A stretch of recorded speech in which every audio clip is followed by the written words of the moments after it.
Hello everyone, today I'd like to share the story of a very small, very radical magazine called Mécano. It was a tiny avant-garde magazine published in the 1920s, only 4 issues in total, but deposit being small, it became an important influence on modern art and design. By the end of this talk, I hope you guys will see why Mécano matters so much and why it still inspired graphic designers today. Okay, let's start with some background. After World War One and in 1918, Europe was in shock. Millions had died. Old empires were gone, and people didn't trust the traditional system anymore. Artists responded by rejecting old style of art. They want to create something new. This gave rise to movement like Dada, which was playful and anti-art. Constructivism, which was rational and functional, and the Destello, a Dutch movement focused on pure abstraction, using lines and color to create harmony. Mécano was created right in the middle of all this energy and change.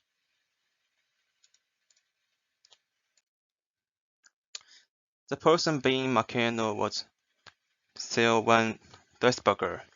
He was the Dutch artist and the co-founder of the Digester movement, along with Piet Mondrian.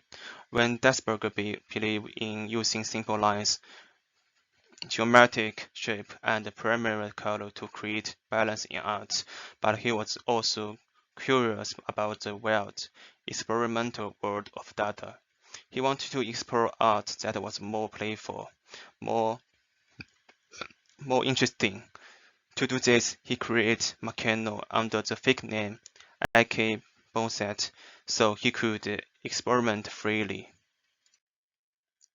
So, what was Mécano like? It wasn't a greasy magazine. It was a small folded booklet, often printed on colored or recycled paper. It was not even bound. It was meant to be temporary, like an experimental. It also international, published in Dutch, French, German, and English. And it was not a typical classic magazine. Each issue was a mix of text and image. The whole magazine felt like an art piece. Why did one Desberger call it Mécano? This word means mechanical or machine in French. In the 1980s, in the 1920s, many artists were fascinated by machine and technology. Machines represent speed, progress, and a new future, but they also seemed dangerous. They were challenging how people lived. When Desberger wanted Mécano to capture this tension between excitement and anxiety about the modern world. What kind of content was in Mécano? It was a mix of many forms of exploration, where words were arranged in version pattern, abstract art, often geometric or collage-based, essay and manifesto about modern art and political. There were no advertisement and no set structure. Each page invited the reader to think differently. It was it was like a small creative lab. So very interesting.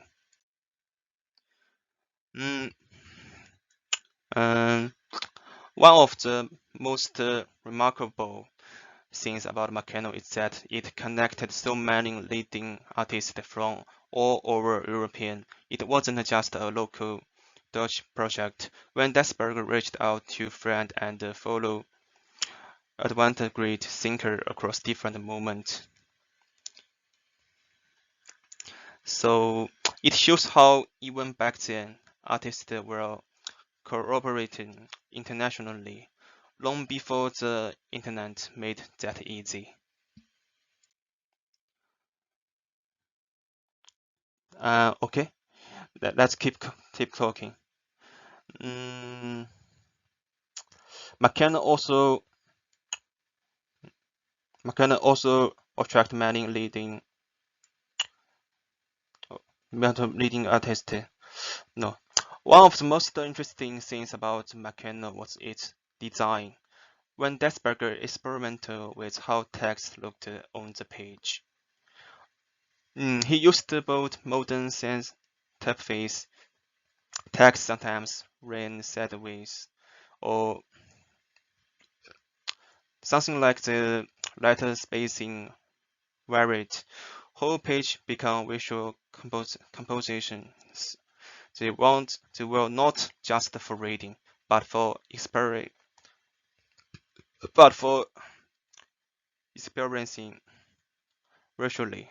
This approach influenced the graphic design used later by the Bohemians and many modern designers. Also, when Desberger was known for disaster street graphical geometric art, Mécano allowed him to explore Dada's playful, chaotic style. Dada rejected tradition. It embraced nonsense, humor, and surprise. In Mécano, when Desberger showed the modernism clarity, and Dada energy could coexist, creating something new and dynamic. So why is Mécano still important today, even though it only published 4 issues? Mm, it has it had a big influence. Now you might be wondering, Little magazine only had 4 issues. Why does it matter? Well, first of all, Mécano was part of something bigger than itself. It helped connect artists across Europe. In a time, in a time when communication was much harder than it is today. And in terms of design, Mécano was ahead of its times.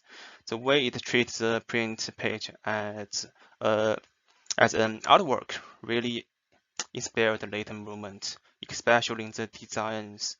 At It also showed the graphic design could be more than functional. It could be emotional, and that idea that the design of a page matters as much as the words.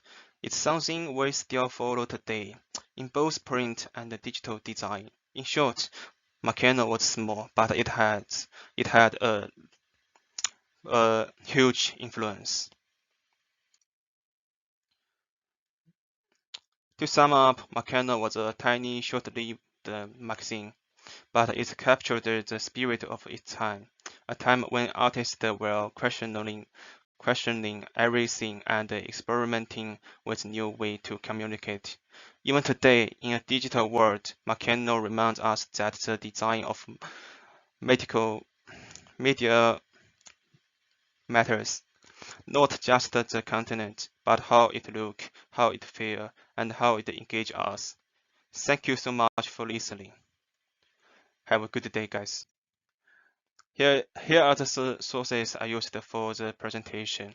If you'd like to explore Mécano and advanced grid design further, I recommended checking this out.